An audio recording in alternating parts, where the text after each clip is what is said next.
Sugar జబ్బు ముదిరిపోవటంతో కాళ్లను తొలగించారనే మాటను మనం తరచుగా వింటూ ఉంటాం. 10 ఏళ్లకు మించి షుగర్ జబ్బుతో బాధపడుతున్నప్పుడు నాడీ వ్యవస్థ దెబ్బతినిపోతూ ఉంటుంది. రక్తనాళాలు కూడా పాడైపోతాయి. దీంతో స్పర్శ జ్ఞానం కూడా తగ్గుముఖం పడుతుంది. ఇలాంటప్పుడు కాళ్లకు పాదాలకు దెబ్బలు తగిలినా, గాయాలైనా పెద్దగా నొప్పి, బాధలు కనిపించవు.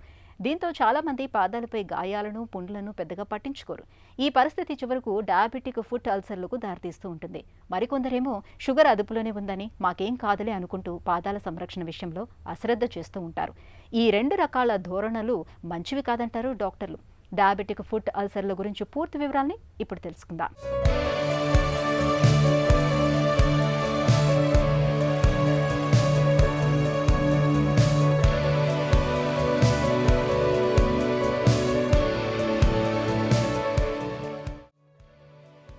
10 ఏళ్లకు మించి షుగర్ జబ్బు ఉన్నప్పుడు సహజంగానే దాని ప్రభావం మన శరీరంలోని అన్ని అవయవాలపైన ఉంటుంది. షుగర్ దాడికి ముఖ్యంగా మనలోని నాడీ వ్యవస్థ రోజు రోజుకి కుదేలైపోతూ ఉంటుంది. అన్నిటికీ మించి కాళ్లలోని నాడులు దెబ్బతినిపోతాయి. నరాల మీద ఉండే మైలిన్ అనే పూత తగ్గిపోవడంతో పాటు నరం లోపల సంకేతాలను అటూ ఇటూ చేరవేసే యాక్సోప్లాజం అనే పదార్థం బాగా తగ్గిపోతుంది. దీనికి తోడు రక్తనాళాలు కూడా దెబ్బతినిపోతాయి. ఫలితంగా స్పర్శ తగ్గిపోతుంది. దీంతో కాళ్లకు దెబ్బ తగిలినా, కాళ్ల మీద పుండు పడినా మధుమేహులకు నొప్పి, బాధ సరిగా తెలియవు. నొప్పి, బాధలు లేకపోవడంతో చికిత్స తీసుకోకుండా అశ్రద్ధ చేస్తారు. చివరికి కాళ్లపై, పాదాలపై పుండ్లు ఎంతకీ తగ్గని రాచపుండులాగా మారతాయి.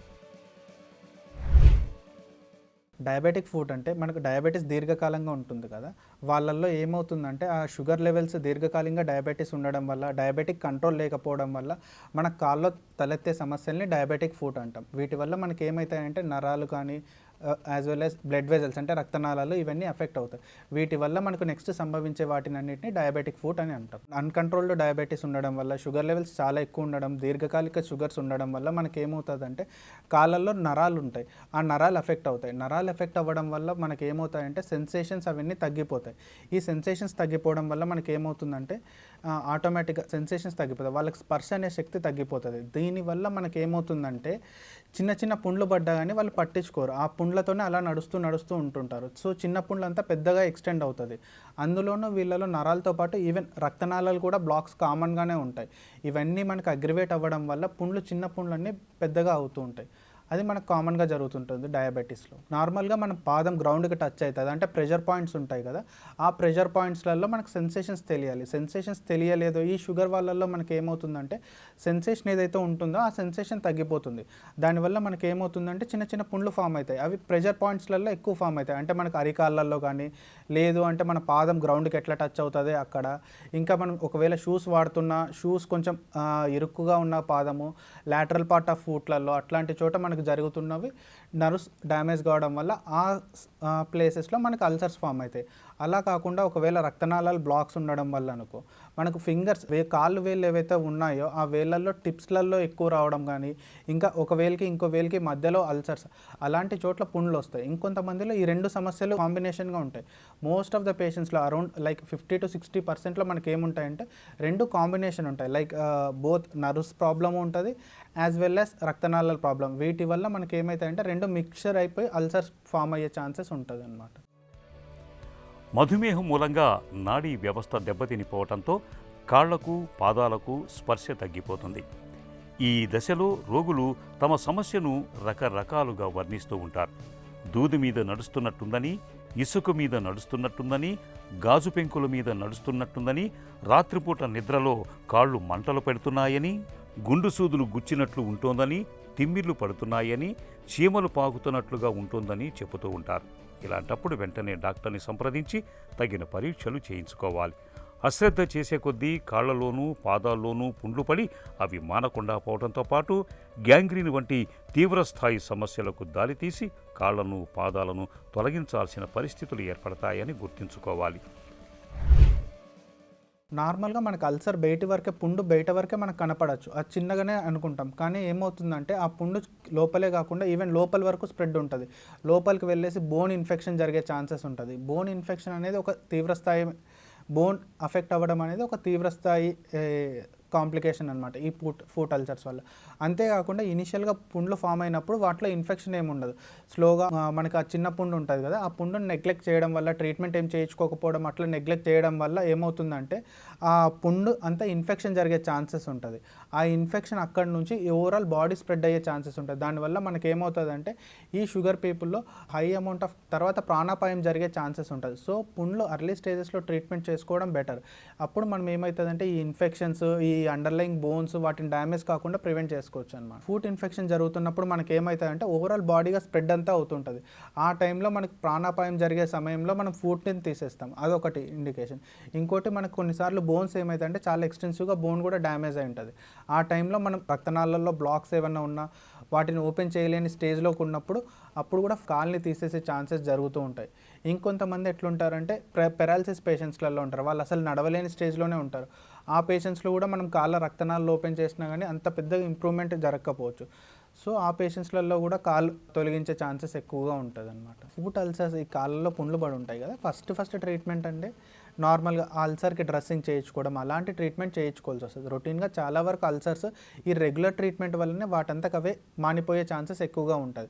ఒకవేళ అలా ట్రీట్మెంట్ చేస్తున్నా కానీ మనకు పుండ్లు మానట్లేదు అంటే అప్పుడు మనం లోపల రక్తనాళాలు ఏమైనా బ్లాక్లు ఉన్నాయా లేదా అనేది చూసుకోవాలి. ఒకవేళ రక్తనాళాలు బ్లాకులు ఉన్నాయి అంటే ఆ టైంలో మనం రక్తనాళాలు ఓపెన్ చేయాల్సి వస్తుంది. అంటే ఒకవేళ పుండు ఒక 1 month అయినా కానీ మనకు పుండే మానట్లేదు, రెగ్యులర్గా డ్రెస్సింగ్ చేస్తున్నా కానీ ఈవెన్ పుండు పెరుగుతూ ఉంది అంటే ఆ టైంలో ఏదైనా రక్తనాళం బ్లాక్ ఉందంటే దాన్ని ఖచ్చితంగా ఓపెన్ చేయాల్సి వస్తుంది. ఒకవేళ ఆ రక్తనాళం మంచిగా ఓపెన్ అయిందనుకోండి, ఆ పుండు ఏదైతే ఉందో అది కొంచెం ఫాస్ట్గా హీల్ అవుతుంది అనమాట. వాటి వల్ల ఈవెన్ స్ప్రెడ్ అయ్యేది కూడా తక్కువ ఛాన్సెస్ ఉంటుంది అనమాట.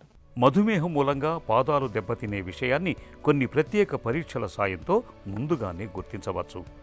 డాప్లర్ అనే పరీక్ష సాయంతో చీలమండలు, మోచేతి వద్ద రక్తపోటు ఎలా ఉన్నది తరచూ పరీక్షించుకుంటూ ఉండాలి.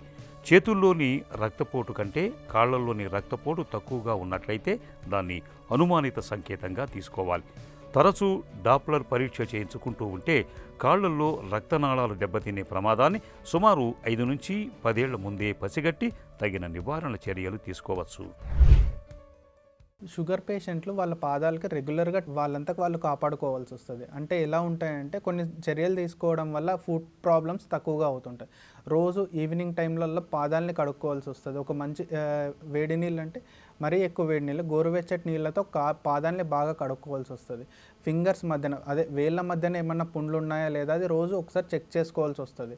వాటన్నిటినో క్లీన్ చేసుకొని మంచిగా వాటిలో వాటర్ ఏం లేకోకుండా అలా క్లీన్ చేసుకొని ఒకవేళ కుదిరితే ఆ మధ్యలో పౌడర్ వేసుకోవడం అట్లాంటివి చేయడం వల్ల ఏమవుతుందంటే పుండ్లు జరిగే ఛాన్సెస్ తక్కువగా ఉంటుంది. అంతేకాకుండా వీళ్ళు మధుమేహాలు చెప్పులు అట్లాంటివి వేసుకొని ఉత్త కాళ్ళతో నడవడం కంటే, చెప్పుల మీద నడవడం కంటే షూస్ వేసుకోవడం చాలా బెటర్. ఆ షూస్ కూడా మనం ఎలాంటివి వేసుకోవాలంటే పాయింటెడ్ షూస్ అట్లాంటివి కాకుండా రౌండ్ షూస్ వస్తాయి కదా, అలాంటి షూస్ వేసుకోవడం బెటర్. ఈవెన్ ఇంట్లో ఉన్నా కానీ బయట వెళ్తున్నా కానీ షూస్ వేసుకోవడం చాలా బెటర్. ఏమవుతుందంటే వీళ్ళలో సెన్సేషన్స్ తక్కువ ఉంటాయి కదా, సో చిన్న చిన్న దెబ్బలు తాగడం వాటన్నిటిని ప్రివెంట్ చేస్తాయి ఇలా షూస్ వాడుకోవడం వల్ల.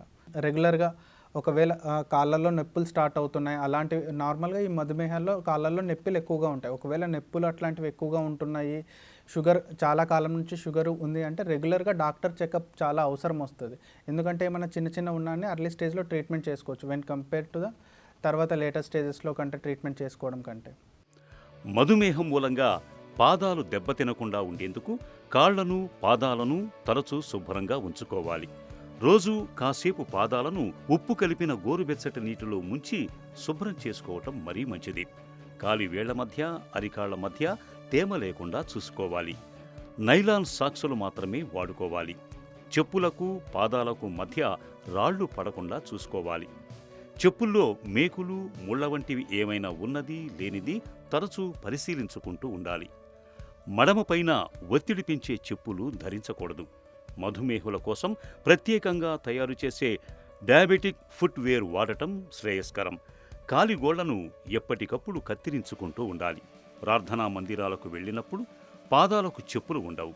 ఇలాంటప్పుడు కొబ్బరి చిప్పలు, పెంకుల వంటివి గుచ్చుకోకుండా జాగ్రత్త పడాలి. ఈ జాగ్రత్తలు పాదాలకు చాలా వరకు సమస్యల్ని తగ్గిస్తాయి.